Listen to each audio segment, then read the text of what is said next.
You know that feeling when you're running late for a train? Your heart's pounding, you're sprinting through the station, praying the doors haven't closed yet. Now imagine that train is your only chance to escape hell itself. And if you miss it, you might never leave alive. This is the true story of someone who made it onto the last train out of Berlin in 1945. And trust me, what happened on that journey will keep you on the edge of your seat. Because this isn't just about catching a train. This is about survival when the entire world is collapsing around you. Let's go back to Berlin, April 1945.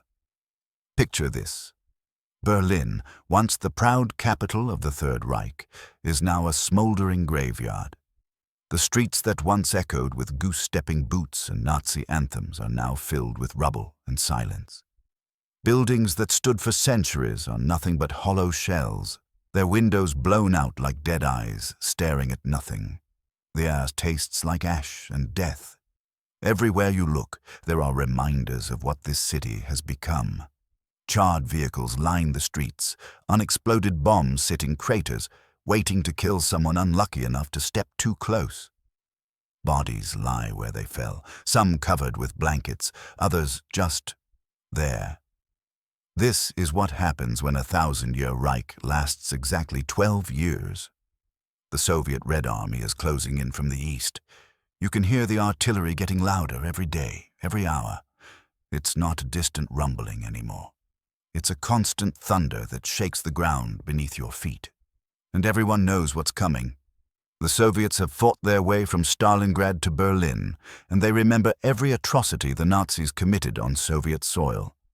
They remember the scorched earth, the mass executions, the starvation of Leningrad. They're coming for revenge. Berlin's population is in full panic. The Nazi propaganda machine that convinced people Germany was winning right up until last week has finally fallen silent. Reality has a way of breaking through even the thickest lies. Now it's every person for themselves. So here you are, one person in a city of 3 million terrified souls, and you have to make a choice. Do you stay and face whatever the Soviets have planned?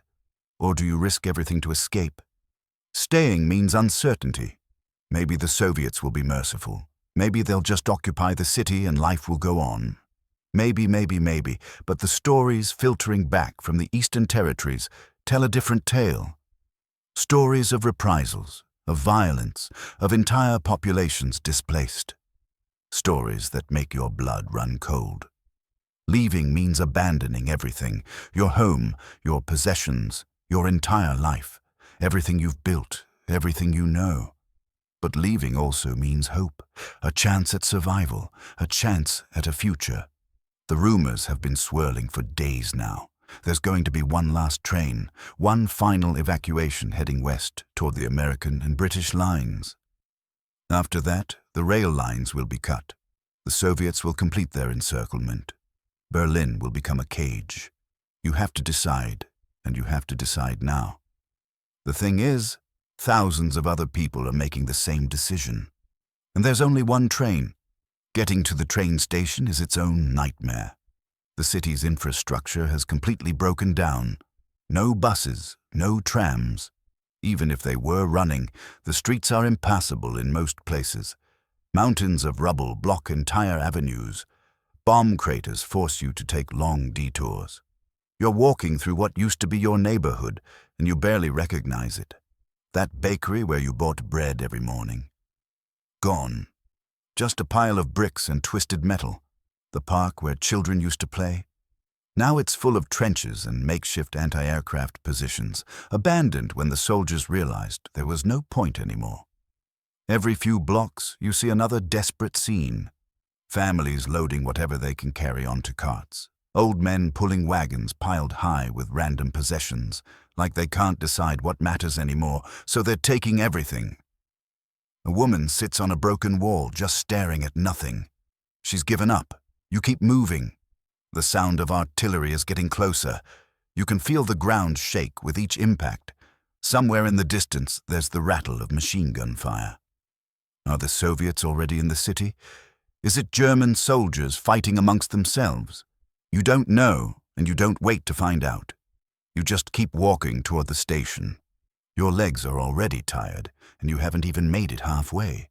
You're carrying a single suitcase with a few clothes, some food, and whatever valuables you could grab.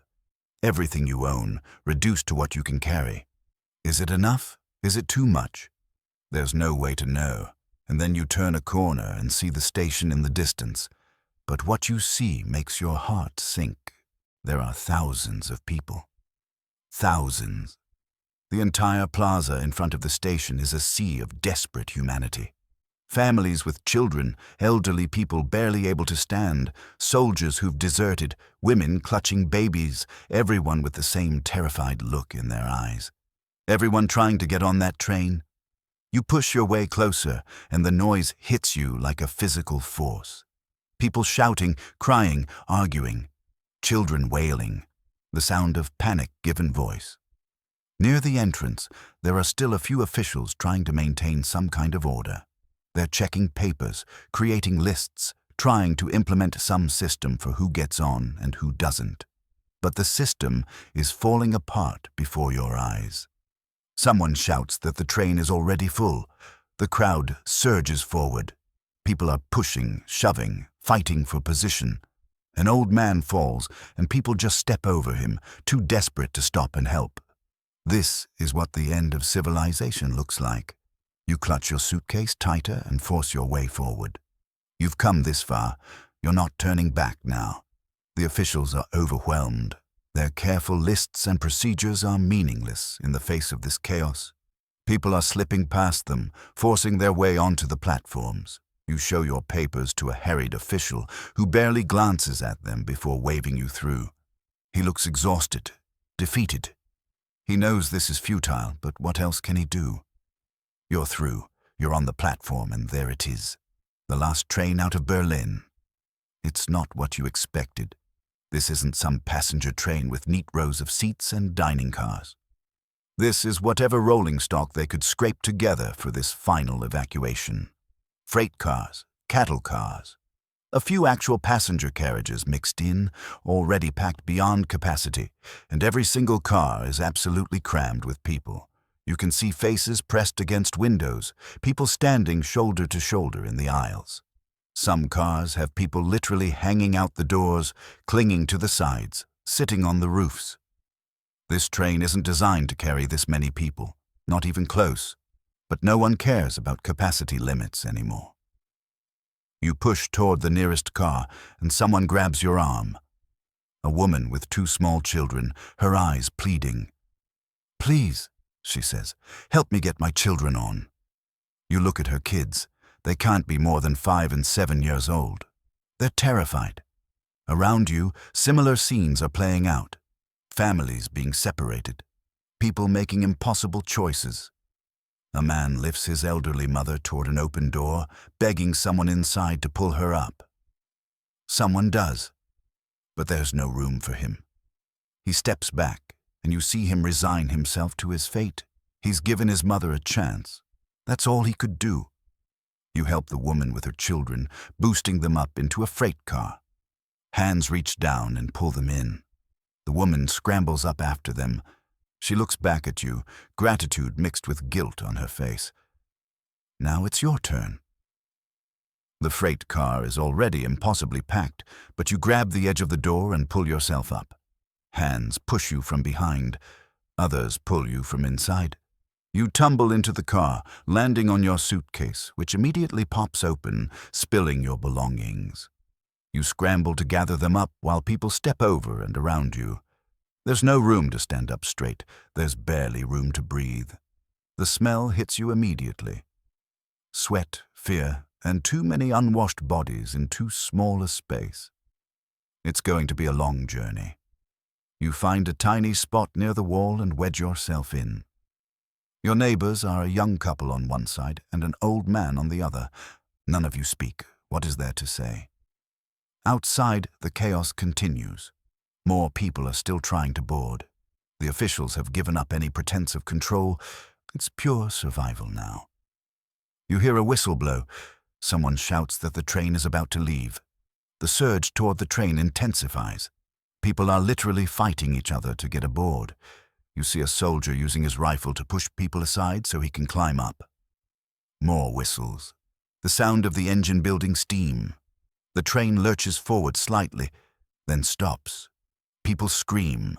Those still trying to board redouble their efforts. Some manage to grab onto the outside of the cars, planning to ride wherever they can hold on. The train lurches again. This time it doesn't stop. You're moving. The train crawls forward, and through the open door of the freight car, you watch Berlin slide past. People who didn't make it stand on the platform, their faces blank with despair. Some are crying, others just stare.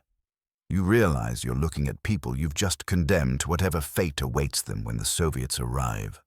The thought makes you feel sick, but what could you do? There wasn't room. There was never going to be room for everyone. The train picks up speed, moving through the devastated city. You see neighborhoods you recognize, transformed into apocalyptic wastelands. That's where your friend used to live.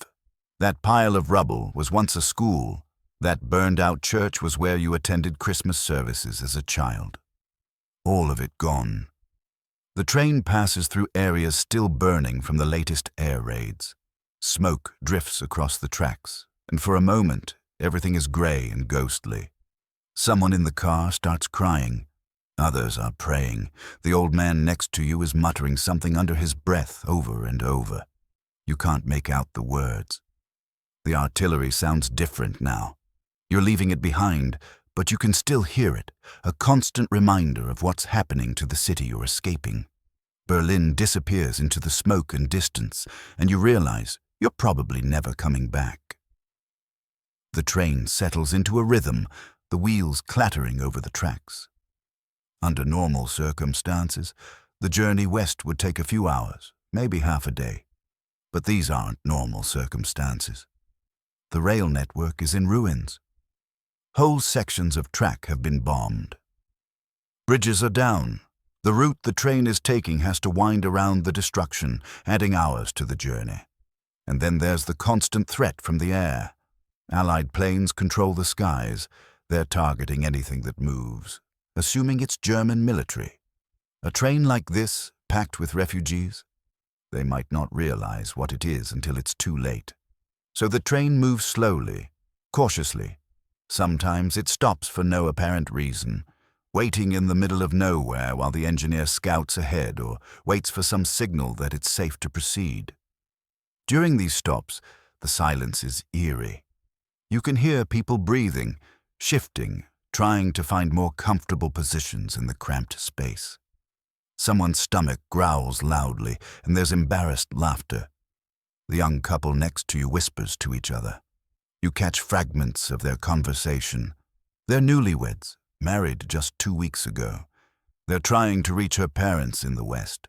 The woman is pregnant. She's maybe 4 or 5 months along, and she's making this journey in a packed freight car with no facilities, no medical care, nothing.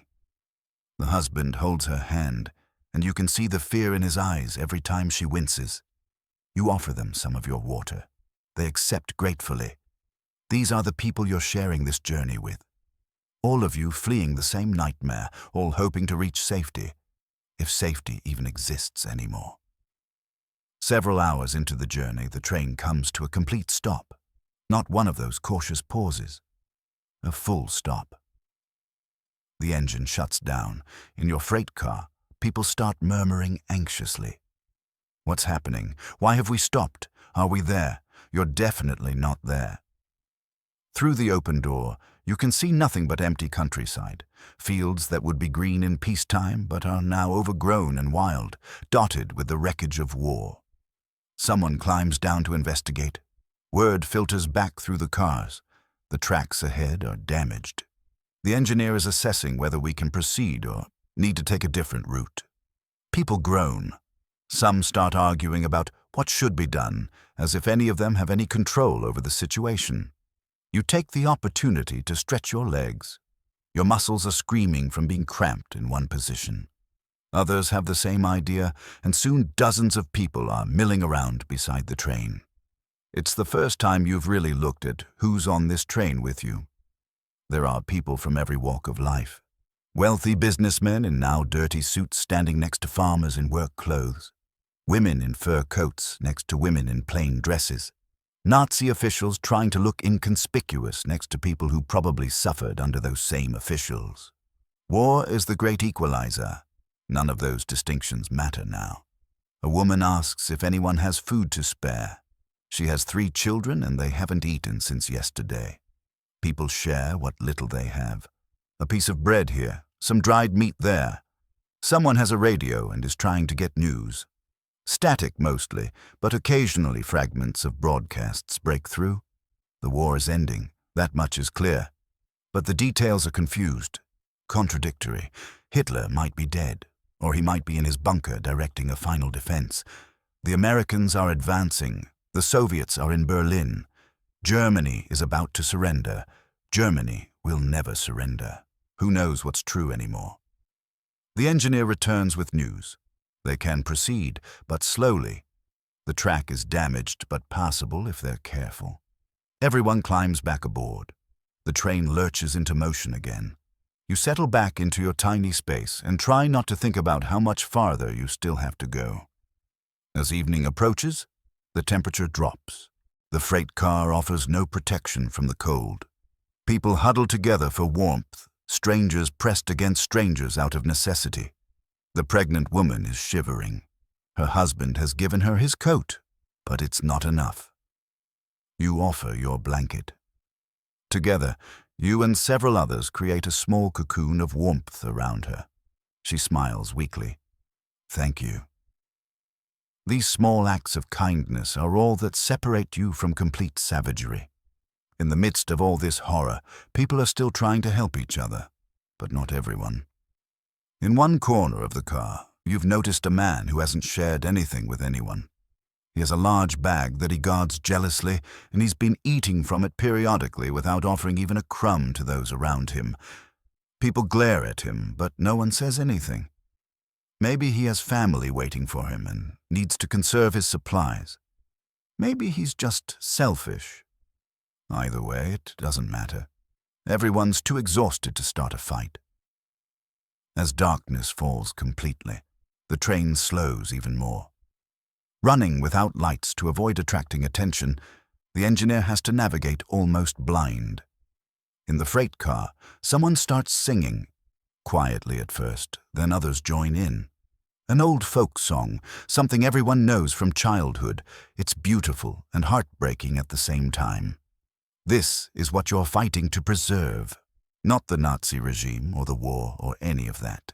Just this. Simple human connection. Songs and shared warmth and small kindnesses. The singing trails off and people start to doze. You try to sleep, but it's nearly impossible in these conditions. You drift in and out, never really resting. And then, sometime deep in the night, you hear it. The sound of aircraft. The drone of engines cuts through the night. Someone shouts, "Planes!" The train doesn't stop. The engineer guns the engine, trying to get to cover, but there's nowhere to go. You're in open country with no trees, no tunnels, nothing.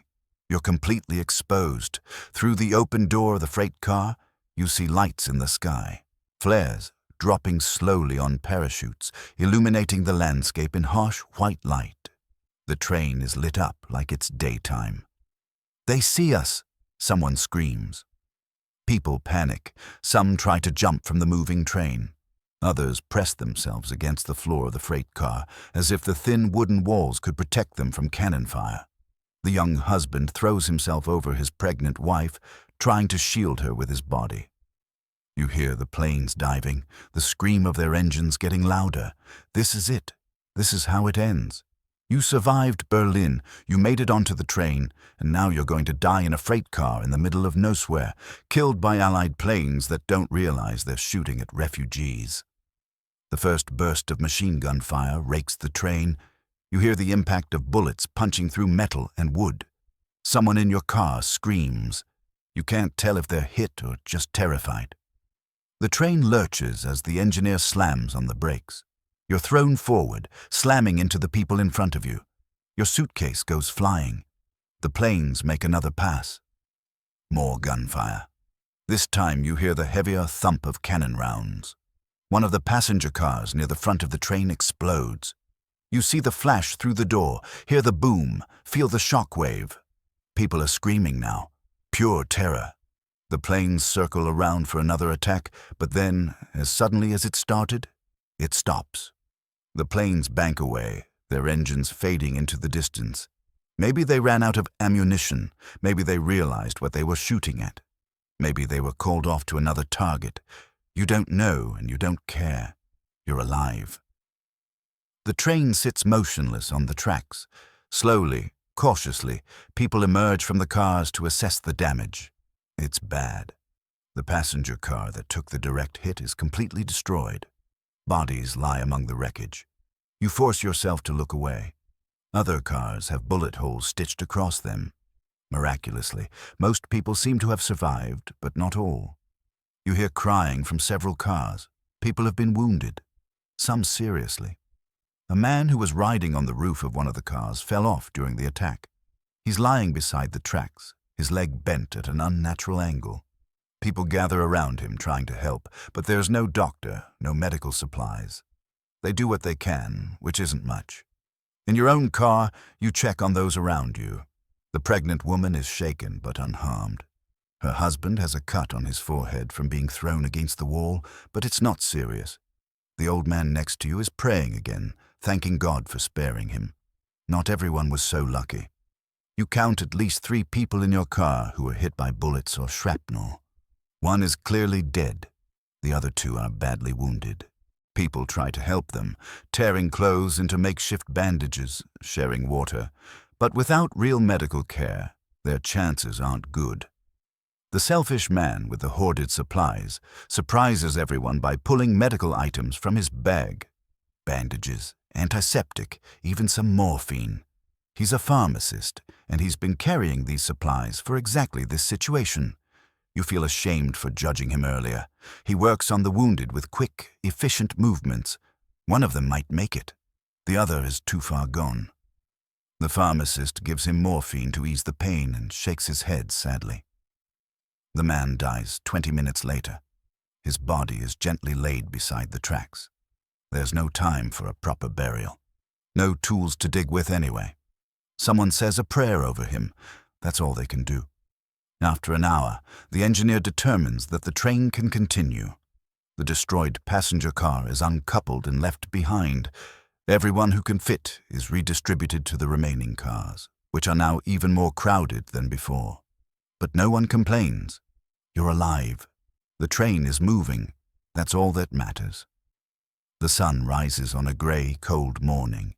You've been traveling for almost 24 hours now. Time has lost all meaning. You're exhausted, hungry, thirsty, and terrified, but you're still going.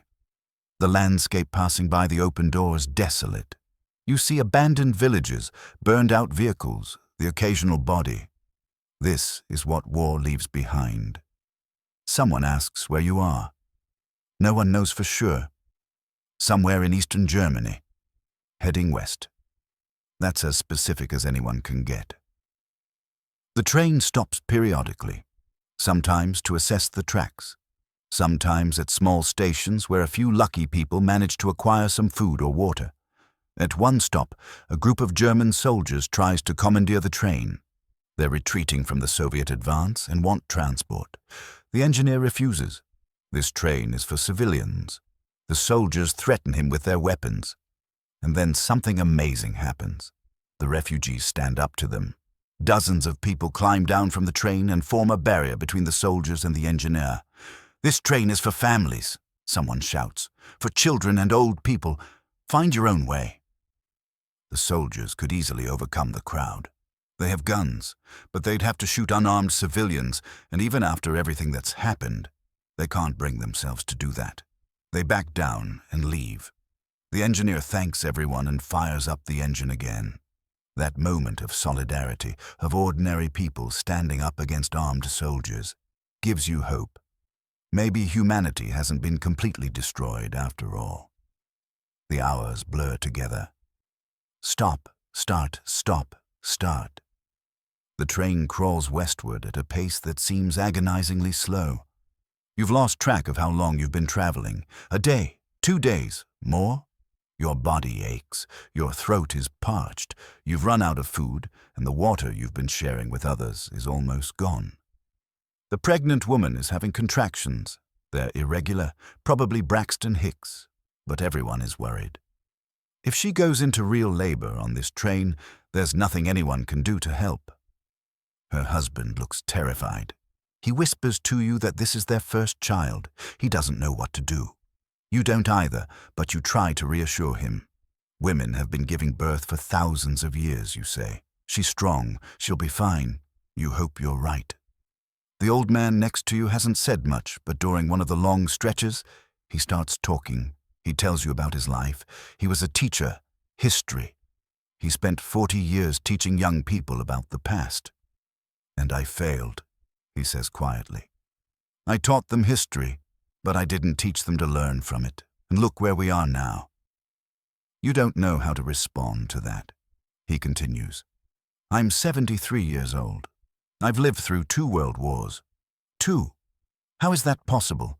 How did we let this happen again? It's a question no one can answer. He falls silent, and you're left with his words echoing in your mind. Around you, others are dealing with the journey in their own ways. Some pray constantly. Others sit in silence, lost in their thoughts. A few try to maintain some semblance of normalcy, talking about what they'll do when they reach safety, making plans for the future. One man is writing in a small notebook, documenting everything that's happening. He's determined that this story be told, that people know what it was like. You wonder if anyone will ever care. On the 3rd day, you think it's the 3rd day, the train stops again. This time, the news is worse. The bridge ahead has been destroyed, completely gone. There's no way across. The engineer is conferring with several other men, studying maps, trying to find an alternate route.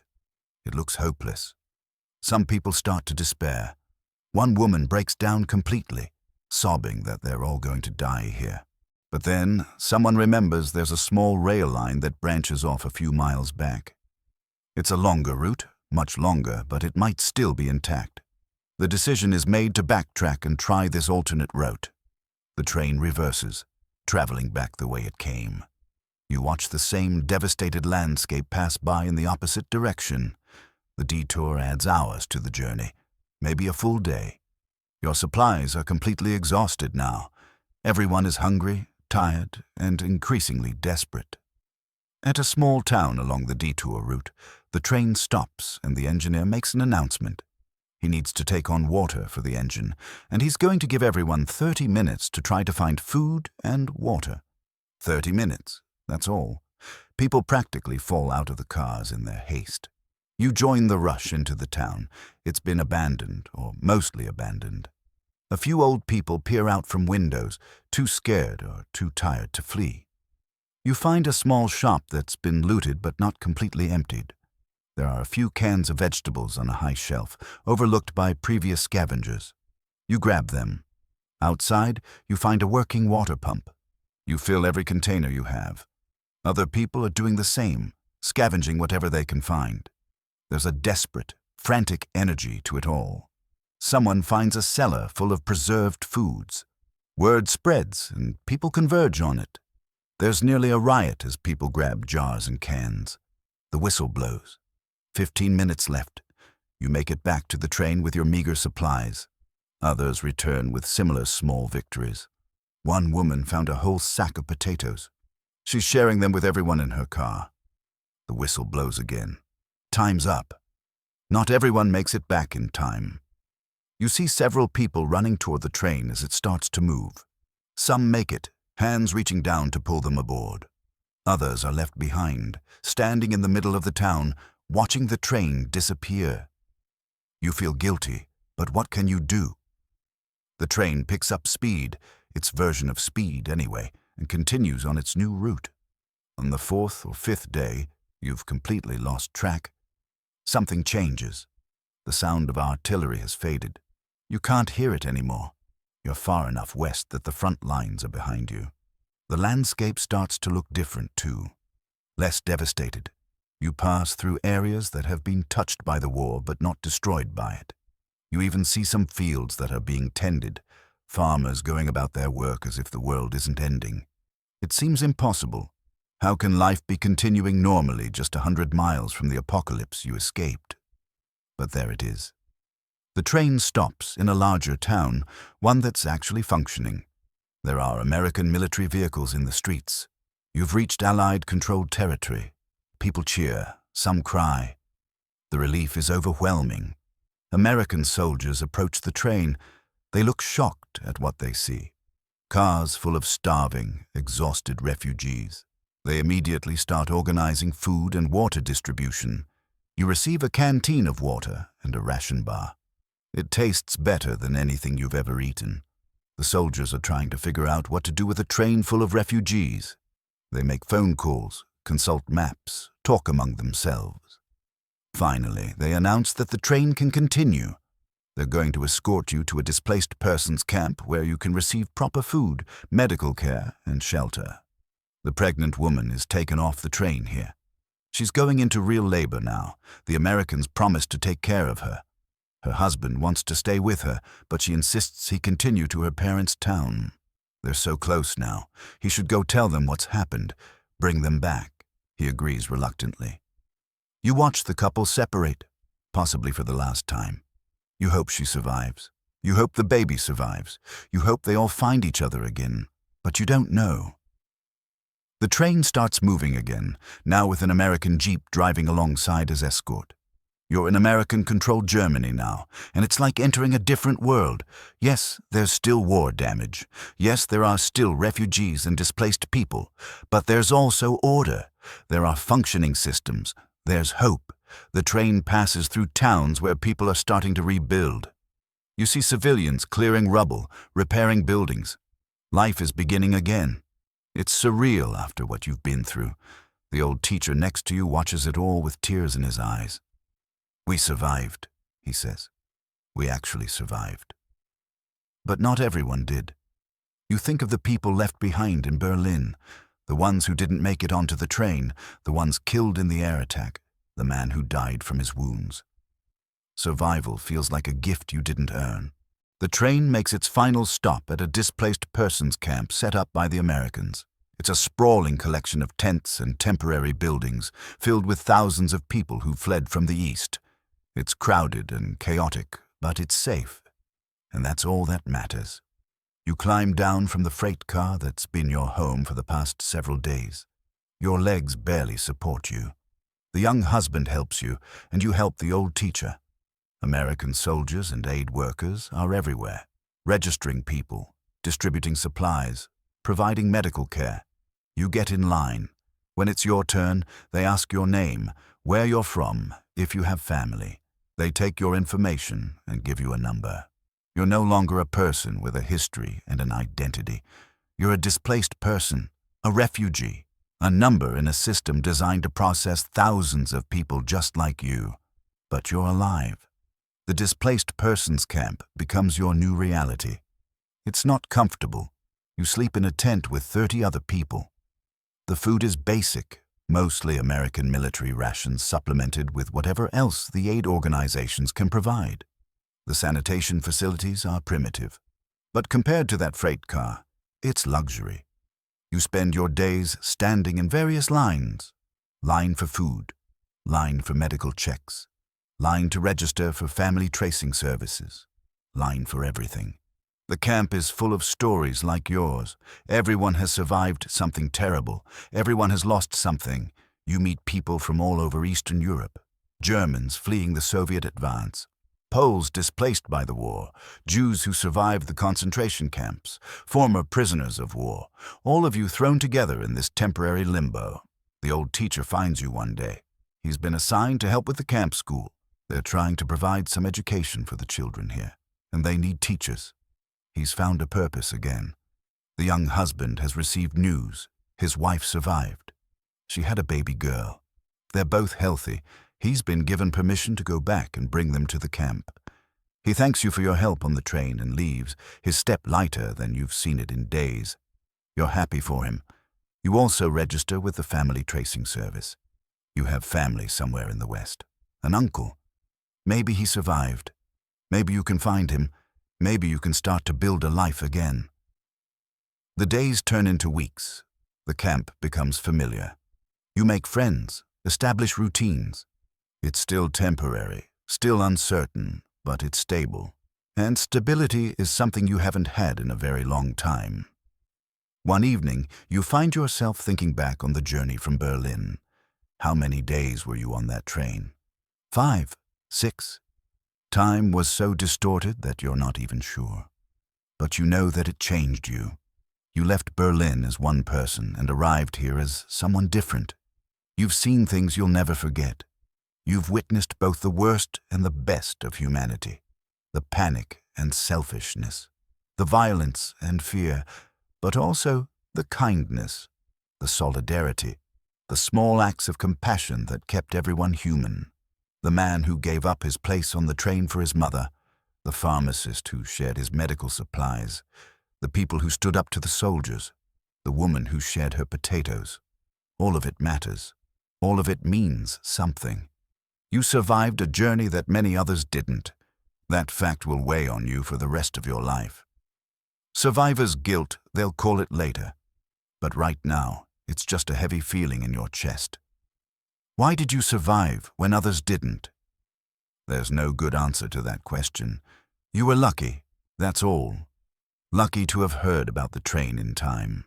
Lucky to have made it to the station. Lucky to have gotten aboard. Lucky to have survived the air attack. Lucky to have made it to safety. So much luck required. So many points where things could have gone differently. And for millions of others, they did go differently. As you spend more time in the camp, you start to understand the scale of what's happening. You're one of millions of displaced people. The war has uprooted entire populations, ethnic Germans fleeing the east, forced laborers freed from factories, concentration camp survivors, refugees from every nation. The camps are everywhere, filled with people trying to figure out what comes next. Some have homes to return to. Others, like you, aren't sure if there's anything left to return to. The Americans are trying to process everyone, to figure out where people should go, but it's an overwhelming task. There are simply too many people. And meanwhile, the world is starting to learn what happened. The full horror of the concentration camps is coming to light. The scale of the atrocities, the systematic murder of millions. People in the camp gather around radios to hear the news. When the reports come through, there's stunned silence. You knew things were bad. Everyone knew. But this is beyond anything you imagined. The old teacher breaks down when he hears about Auschwitz. How did we let this happen? He keeps asking. How did we not know? But people did know, or at least they suspected. They just didn't want to believe it, or they were too scared to do anything about it, or they were complicit. The reckoning that's coming will be harsh, and it should be. Months pass in the camp. The war in Europe officially ends. Victory in Europe Day, they call it. VE Day. There are celebrations, but they feel hollow to you. Yes, the war is over, but at what cost? Cities destroyed, millions dead, families shattered, an entire continent in ruins. Victory, but at such a terrible price. You receive word from the family tracing service. They've found your uncle. He's alive, living in a small town in what's now the American zone. You're given permission to leave the camp and join him. The day you leave, you say goodbye to the people you've met. The old teacher, some of the families from the train, people whose names you'll remember for the rest of your life. You promise to stay in touch, but you know you probably won't. You'll all scatter, trying to rebuild your lives, and these connections forged in crisis will fade, but you'll always remember them. The journey to your uncle's town is surreal. You're traveling by train again, but this time it's a normal passenger train. There are seats. There's room to breathe. There's no fear of air attacks. It feels almost sinful to be so comfortable after what you went through on that last train out of Berlin. Your uncle meets you at the station.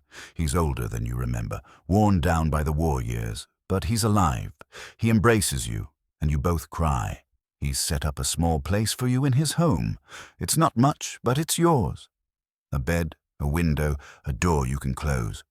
Privacy, safety, stability, things you thought you might never have again. Adjusting to peacetime is harder than you expected. You have nightmares about the train, about the planes attacking, about the people left behind in Berlin. You jump at loud noises. You hoard food, unable to shake the fear that you'll go hungry again. Your uncle understands. He has his own trauma from the war. Everyone does. This is the reality for millions of people. The war may be over, but its effects will last for generations. You try to build a new life. You find work. You make new friends. You go through the motions of normalcy. But part of you is still on that train, still fleeing Berlin, still running from the sound of artillery. You wonder if that part of you will ever find peace. Years later, when enough time has passed that you can talk about it without breaking down, people ask you about your experience. What was it like on the last train out of Berlin? How do you explain it to someone who wasn't there? The fear, yes. The hunger and the cold and the exhaustion, but also the strange moments of beauty. The people singing in the darkness, the shared water and bread, the solidarity, humanity at its worst and its best, all crammed into a few days on a train. You tell them about the pregnant woman who gave birth just after reaching safety, about the old teacher who found purpose again, about the pharmacist who surprised everyone by being a hero. You tell them about the people who didn't make it, the ones left behind, the ones killed in the attack, the ones who died from their wounds. You tell them that survival was luck. Nothing more, nothing less. And you tell them that it matters, that people remember, that we learn from this. Because if we don't learn, if we forget, then all of it, the deaths, the suffering, the horror, was for nothing. The last train out of Berlin isn't just your story. It's the story of an entire era, the collapse of the Third Reich, the end of World War II, the displacement of millions. That train carried more than just people. It carried the end of one world and the uncertain beginning of another.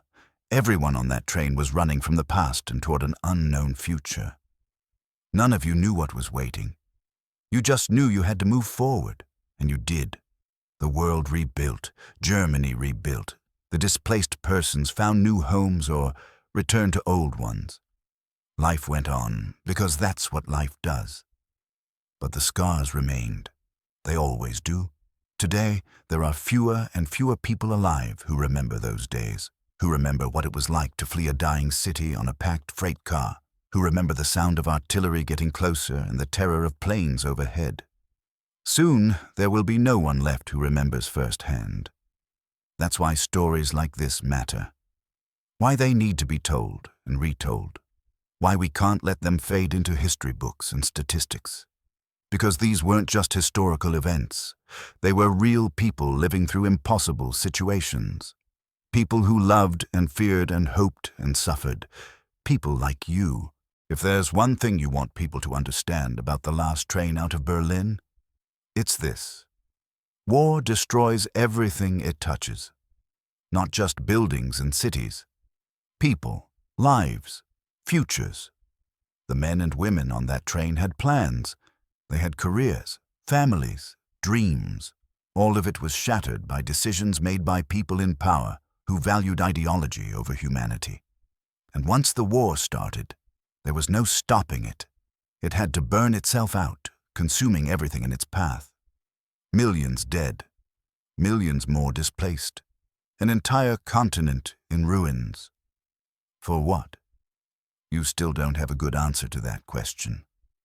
But you know this, it must never happen again. Every time you see nationalism rising, or hear people demonizing others, or watch leaders beat the drums of war, you remember that train. You remember the desperate crowds at the station, the people clinging to the sides of the cars, the sound of artillery, the planes attacking, the bodies left behind.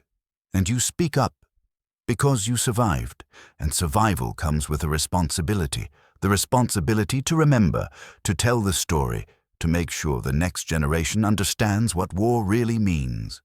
Not glory or honor or patriotic sacrifice, but freight cars packed with terrified people, children crying for food, the old and weak left behind, bodies beside the tracks. That's the reality of war.